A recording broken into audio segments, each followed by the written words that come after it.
I was born a champion's cub. Now I am the lord of the battlefield's lion. My name is Radon, son of the hero Radagon of the red hair, and Queen Renala of the full moon, a red-maned lion, born for battle. The world reveres me as General Starscourge, hailing me as the mightiest hero among the demigods. Yet who could know the crushing despair I bore behind this glory? Even I, the strongest, could not escape the shackles of fate.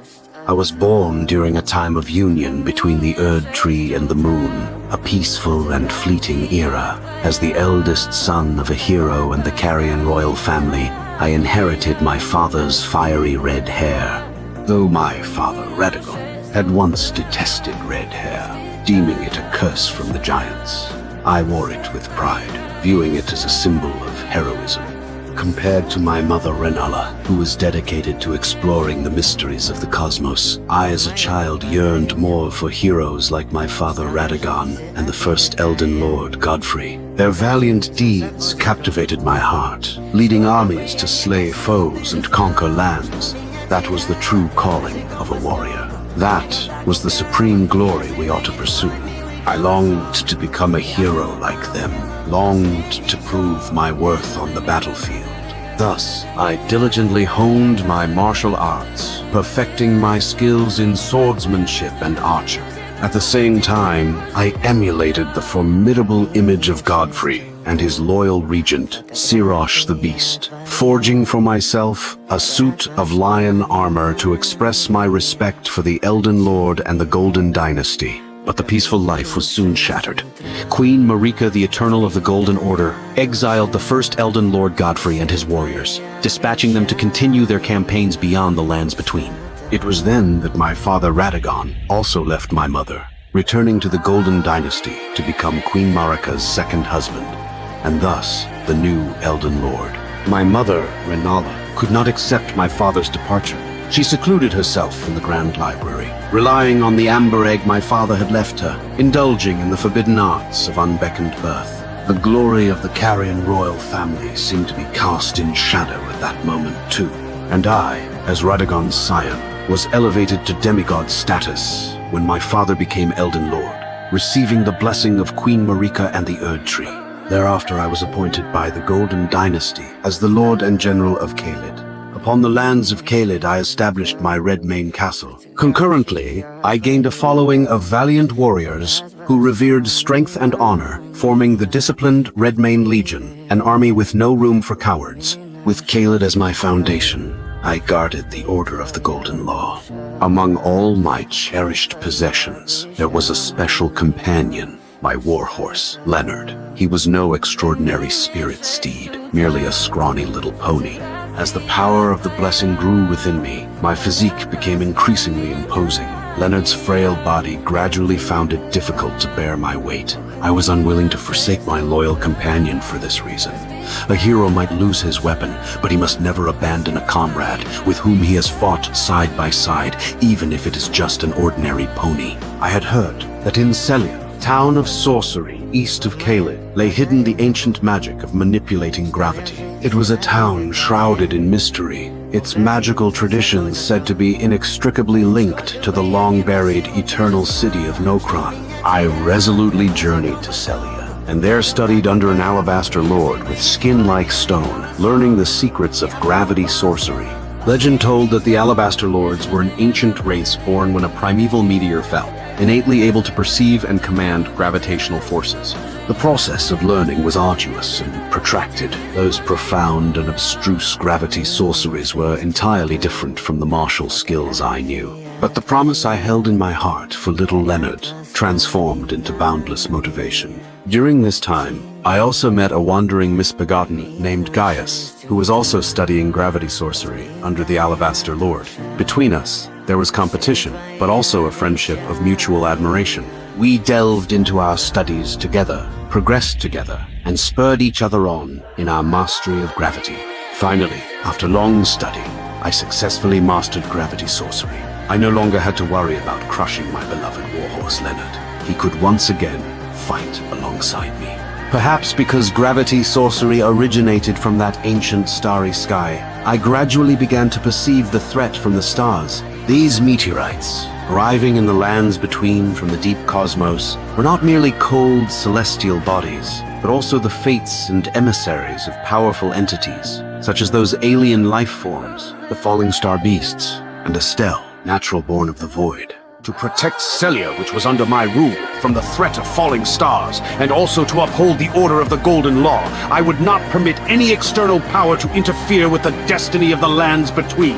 I carved gravity sigils upon my great swords, transforming them into the shield of Celia, and single-handedly declared war upon the stars. Master, I thank you for your tutelage. For now, I can challenge the stars. This was my promise to my Alabaster Lord mentor, and also a declaration of my own strength. By virtue of gravity sorcery, I shattered, one by one, those falling stars that portended ill fate. This valor of mine awed the entire lands between. From then on, the world revered me as General Star Scourge. With my strength alone, I sealed the trajectories of the stars, but in doing so, I also brought to a standstill certain destinies, intimately linked with the celestial movements. Among these was the fate of my sister, Luna Princess Rani. Her clandestine plans were forced to a halt by my star-scourging deed.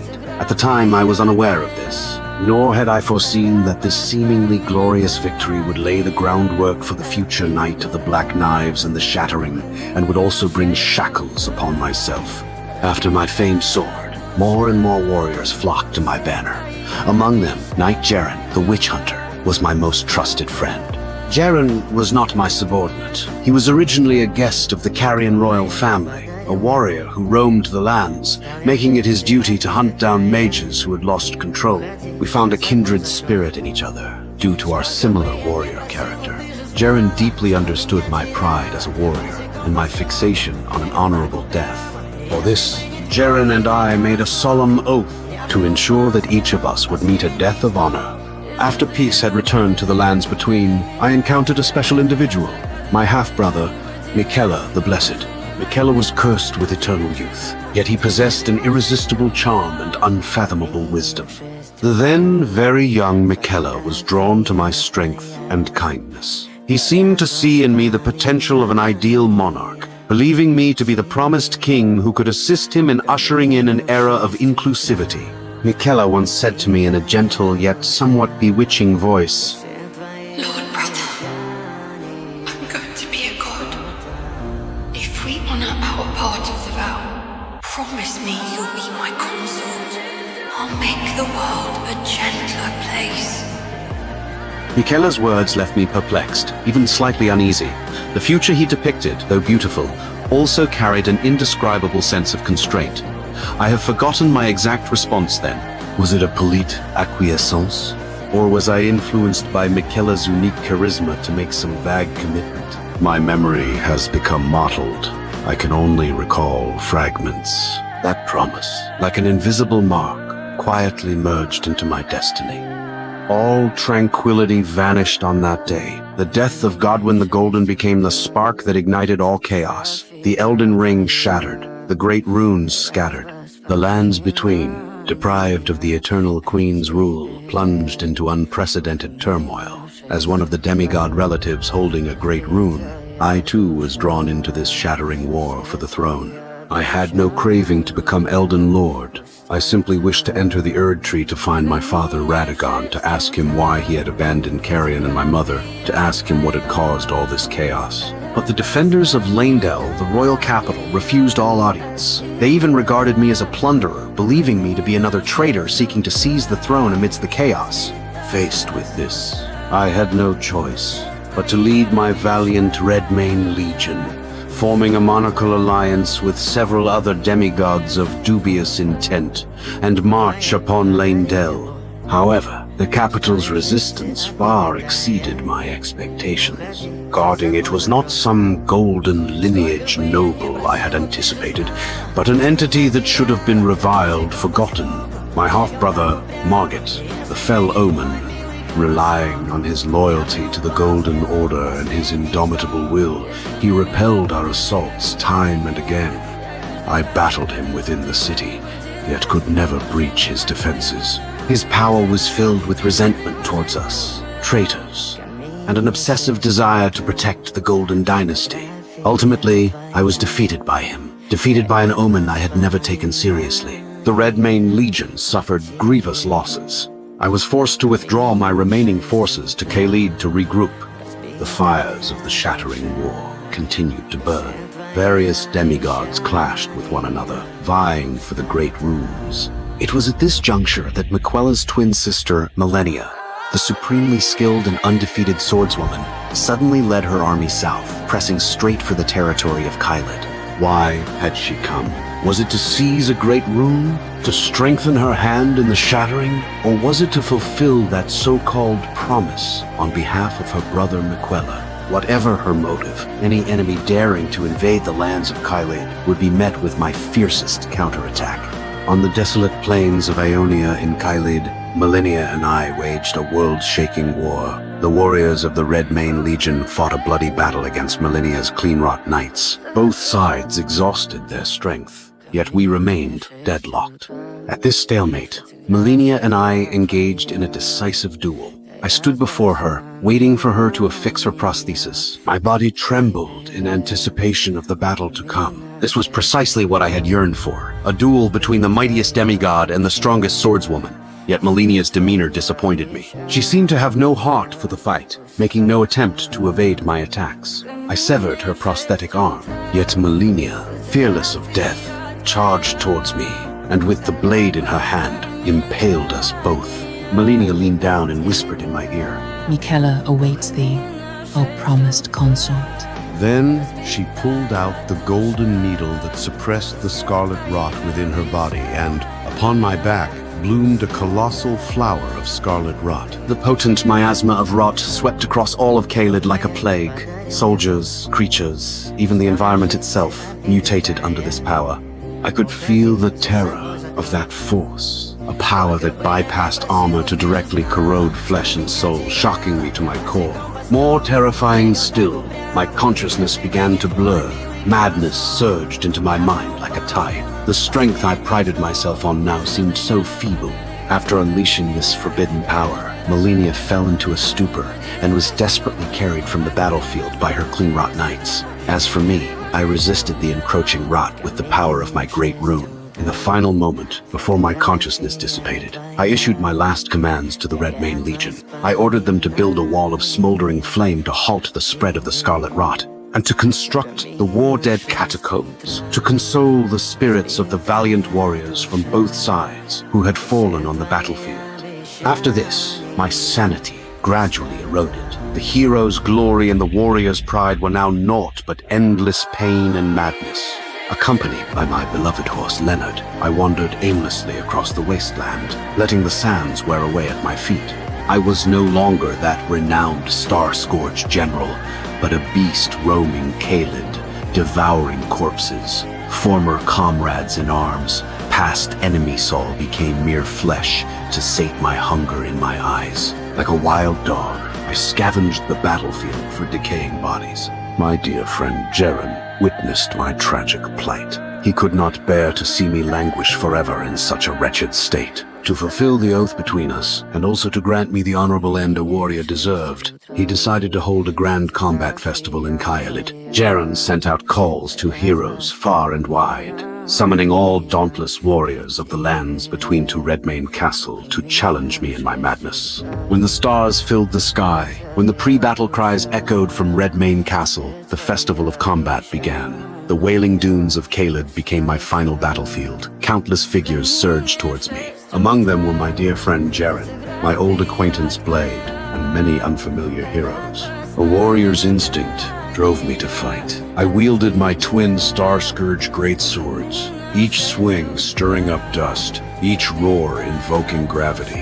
I became a burning meteor, descending from the heavens, vowing to crush everything before me. And among the many challengers, one tarnished stood out.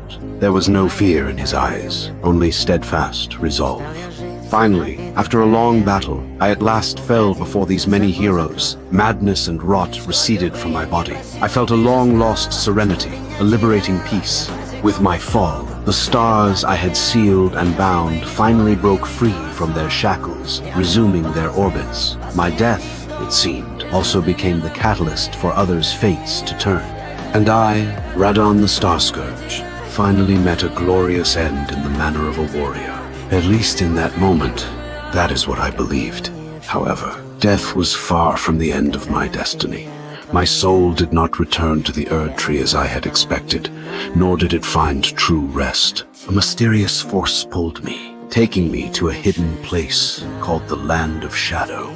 Here, I once again sensed Miquella's presence. His pure yet subtly unsettling power enveloped this land. My damaged soul was also captured by him and forcibly injected into a new shell the remains of my half-brother Moog, Lord of Blood. I became Radon, King of the Promise. This body returned my strength to the peak of my youth. I was clad in splendid armor, wielding my familiar twin swords, standing guard before the divine gate deep within the Land of Shadow. My sanity seemed somewhat restored. I was no longer the mad beast of Caelid, but I could also clearly feel that my will was not entirely my own. I seemed to have become a pawn for Miquella to realize his grand plan. A king without a soul. Was this the fulfillment of the promise, or another form of imprisonment? I could no longer tell. Fate is always so coincidental. The Tarnished who had granted me death at the combat festival also arrived in this Land of Shadow, following Miquella's footsteps. Before the Divine Gate, we engaged each other in a final, decisive battle. Only this time, I could savor the fight in my peak condition. The Tarnished was as indomitable as ever, as powerful as ever. Under his assault, I gradually showed signs of fatigue.